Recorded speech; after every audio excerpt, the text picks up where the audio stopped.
जानते हो, कभी कभी जीवन में कुछ ऐसी बातें हो जाती हैं जिसको सोच के मन बिल्कुल दंग हो जाता है।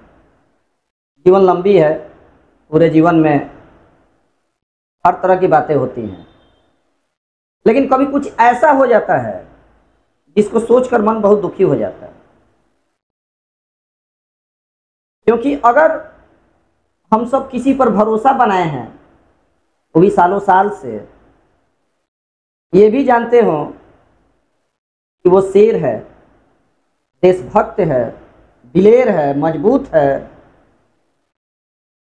दुनिया का सबसे बेस्ट नेता है, लेकिन एकाएक कुछ ऐसी बातें सुनने को मिल जाती हैं जिसको लेके ये शक के घेरे में आ जाता है और मन दुखी हो जाता है।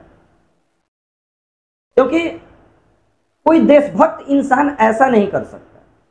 आज जिसको देश के नौजवान, देश की महिलाएं या पूरा देश देशभक्त मानता है, दिलेर मानता है, शेर मानता है, ताकतवर मानता है, मुझे समझ में नहीं आता कि उसने ऐसा कर कैसे दिया।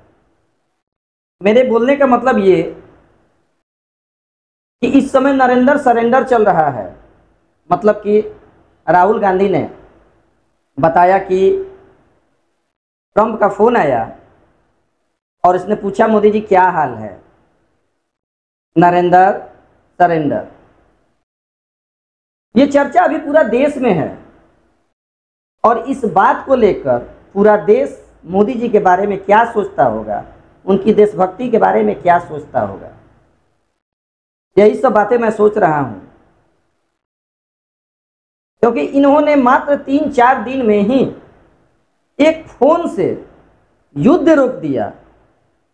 देश के भलाई के बारे में भी ना सोचा, देशभक्ति के बारे में भी ना सोचा, वो भी एक किसी तीसरे इंसान के फोन के चलते। आखिर वो क्या कारण था जिससे उन्होंने हमारे देश का इमेज नीचे गिरा दिया? आखिर पूरा देश क्या सोचता होगा? आज जो नौजवान है वो मोदी जी को सबसे ज़्यादा मानता है, सबसे ज़्यादा दिलेर मानता है, देशभक्त भी मानता है। महिलाएं हैं, वो भी देशभक्त मानती हैं, दिलेर मानती हैं। बाकी पूरा देश इनको अच्छा मानता है। लेकिन आज के समय में क्या सोचता होगा कि क्या ये सच में देशभक्त हैं या नहीं? यही बात मैं सोच रहा हूं। क्योंकि पाकिस्तान के आतंकवादियों ने हमारे नागरिकों का जो हाल किया, ये देश से छिपा हुआ नहीं है। 3-4 दिन युद्ध चला ऑपरेशन सिंदूर के नाम से, ये हम सब जानते हैं। लेकिन ट्रंप का बोलना था कि मैंने बिजनेस का हवाला देके सीज फायर करवा दिया, मतलब कि युद्ध रुकवा दिया। आखिर क्यों? आज वही ट्रंप अपने देश में हो सकता है मोदी जी का मजाक उड़ाता हो कि देखो देखो मेरे कहने से इन्होंने सीज फायर कर दिया, युद्ध रोक दिया। आखिर हमारे देश का नाम कितना नीचा गया होगा? यही बात मैं सोच रहा हूँ। और पूरा देश क्या सोचता होगा ये मुझे नहीं पता। अगर आपको पता हो तो कमेंट बॉक्स में मुझे जवाब दें।